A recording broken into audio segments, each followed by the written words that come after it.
2.1. Using figure 6, which one of the following statements is correct? Shade one circle only. So figure 6, map of the world.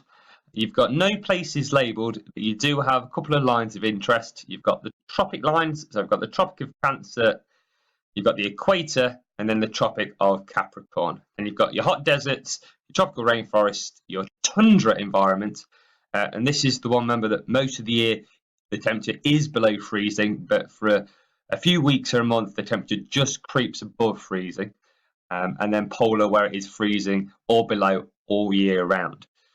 So the correct answer for this one is A. Most areas of tundra are found at the edges of land masses, because as we can see, here's the tundra area right at the edge of Russia and Siberia, round the edge of Greenland, and then round the edge of Canada and Alaska. So that one, first one, is A.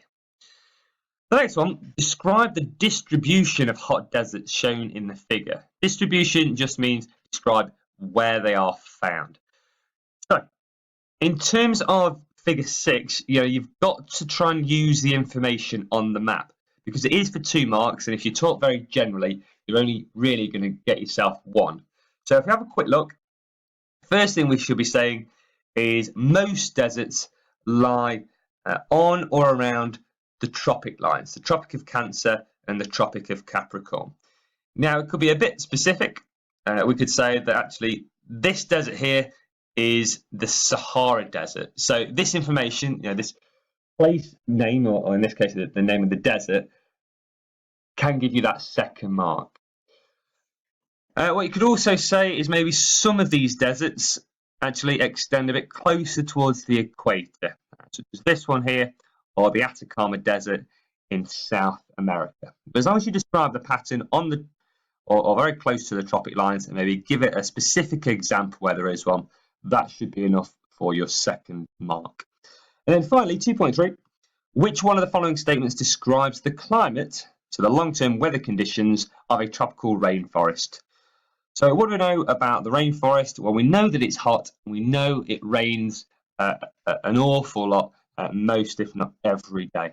So the correct answer here is C, high temperatures all year round, rainfall every month of a high figure, 1,800 to 2,000 millimetres. The answer is C. Question 2.4. Describe and explain the features of the vegetation or of the plants shown in figure 7. 6-mark question, but we're not evaluating or assessing really. We're just simply describing, saying what you see in the photo, and explaining the purpose of it. So if we have a look, here's our photograph. It's taken in a part of the tropical rainforest in Africa. So what can we see in this figure then? Well, first of all, it would be useful to remember the different layers of the rainforest. So from top to bottom, you've got the emergent layer, then the canopy, then the under canopy or understory, and then the forest floor. So first thing I would notice is this big tree here. This tree potentially is one that goes all the way up to the emergent level. Now, looking at the mark scheme, it gives credit for talking, first of all, about the bark of the tree. It's very thin, the bark. And why is that important? Why has that tree adapted to have very thin bark? Well, it doesn't need to protect itself from the cold because the temperature all year round is very, very warm. So as a result, the bark only needs to be fairly thin. We've also got these big roots here. These are called buttress roots. This would be the key term for them. Why are they there? Well, they anchor these huge trees into the ground. They have to be particularly big because the soil in the rainforest is very thin. So it has to get underneath the soil and then anchor it. Otherwise, these can topple over.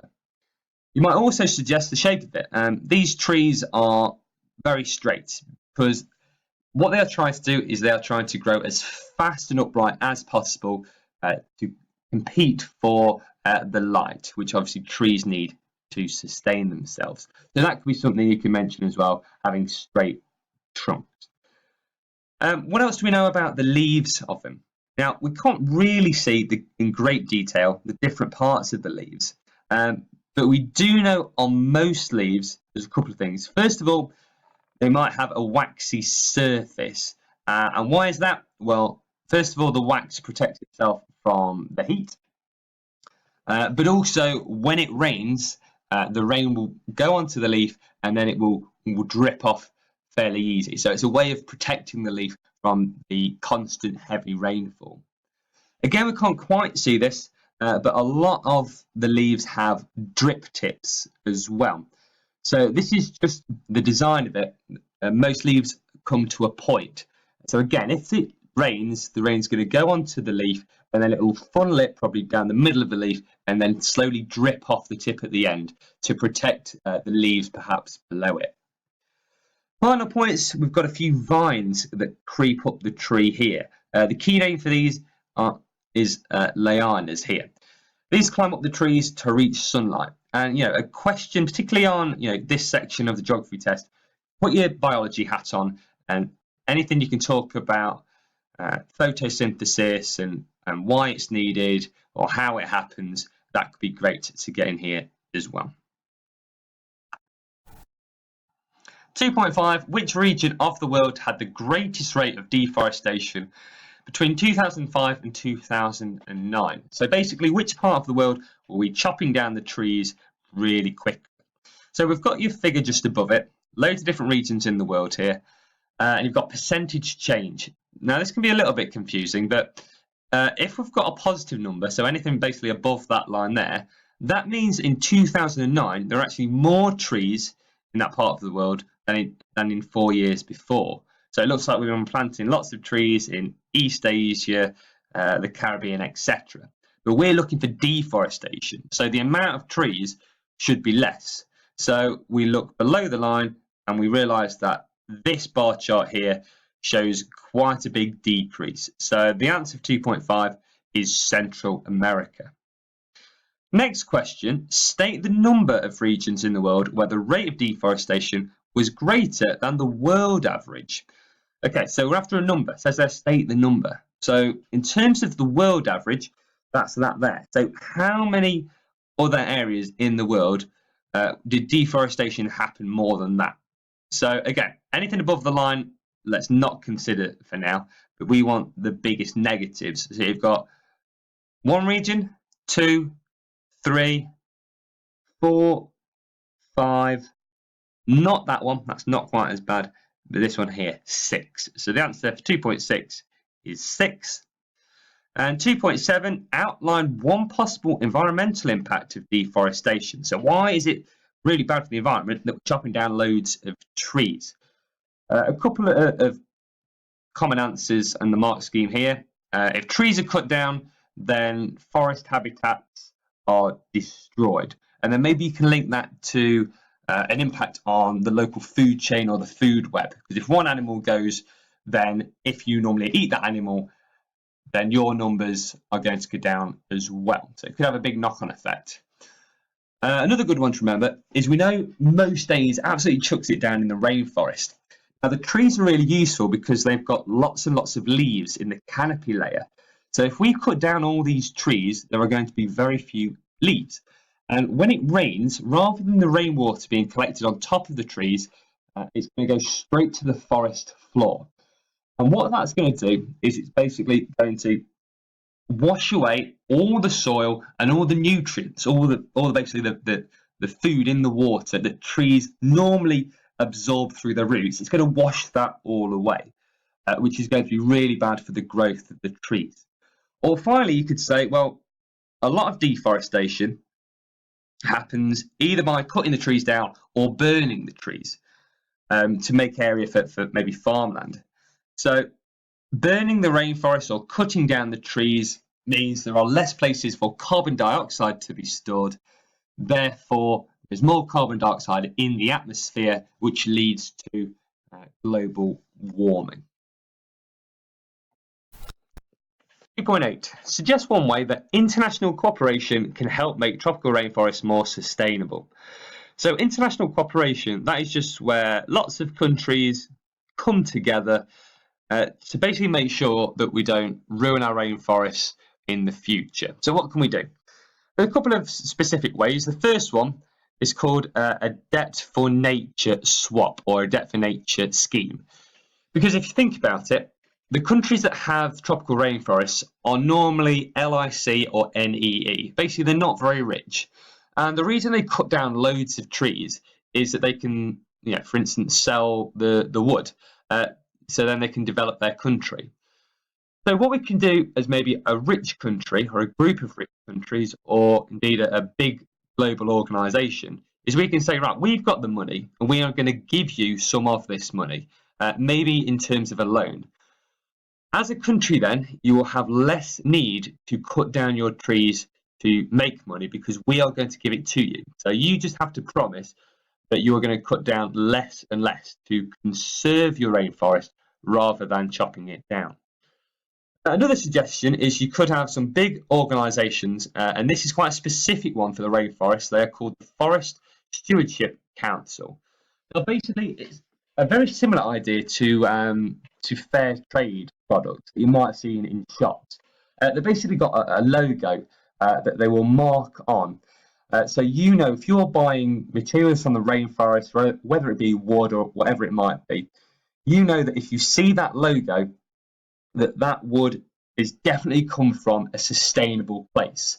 And what makes places sustainable is if they might put down, let's say, for instance, 100 trees, they also have promised to plant at least 100 more.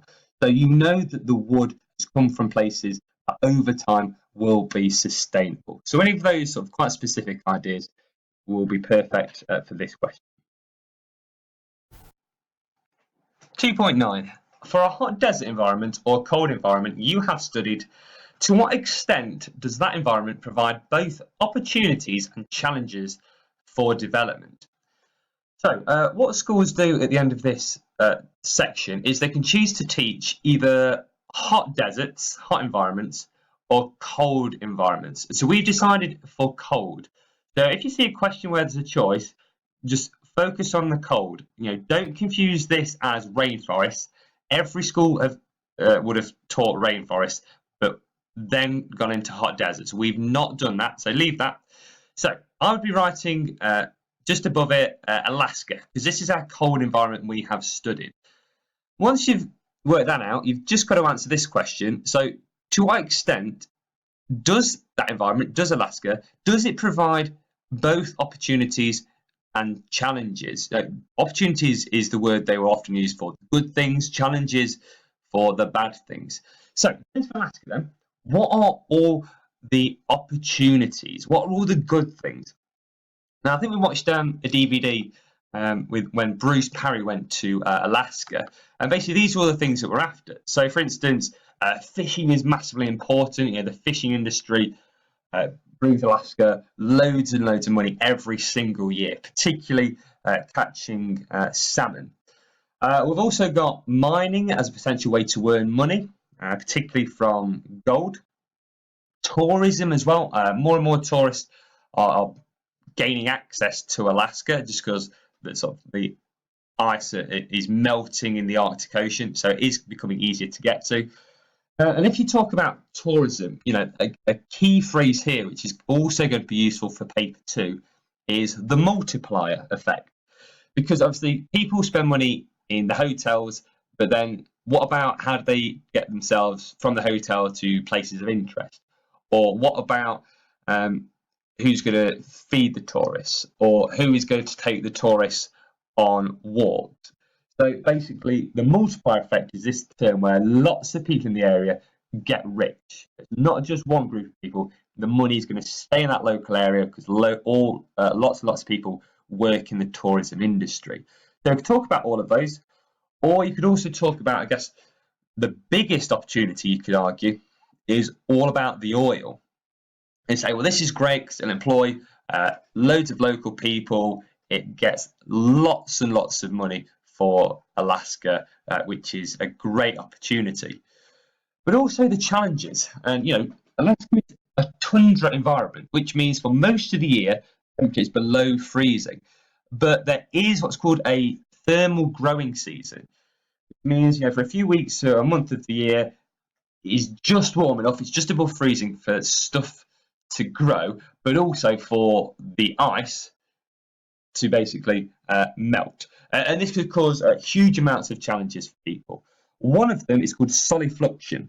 This is basically when the often permanently frozen ground called permafrost starts to melt, or the very top layer of it starts to melt and creates basically mud and landslides, which can block off one part of Alaska to the other. So it makes it very difficult to travel. But you could have something called thermokarsts. These are basically massive, huge puddles that are created when all the ice and the snow starts to melt. Again, making it really difficult for people to transport from one area to another. Also in Alaska, you've also got quite a few earthquakes that happen just because it's close to a plate boundary. So, anything like that, we can talk about the challenges, that's great. But again, the oil, we've seen in the past, there's been a massive oil spill quite a few number of years ago now, which caused huge environmental damage when obviously the oil was spilt. This happened, the ship was called the Exxon Valdez, or there was another instance where a guy shot a rifle into the Trans-Alaskan pipeline and millions of barrels worth of oil was spilled out into local forests. Finally, maybe talk about the fact that there's lots of whales in the oceans just north of Alaska, and these are being hunted as well. So there's loads of things to talk about here, but as long as you talk about Alaska, you put in some of those specifics, and then ideally, maybe to start your answer, you say, to what extent? I would be saying, to a big extent, there are lots of opportunities, but there are also lots of challenges too. So there needs to be some sort of conclusion, some sort of evaluation. I'd do that first and then go into specifics about the opportunities and then the challenges afterwards.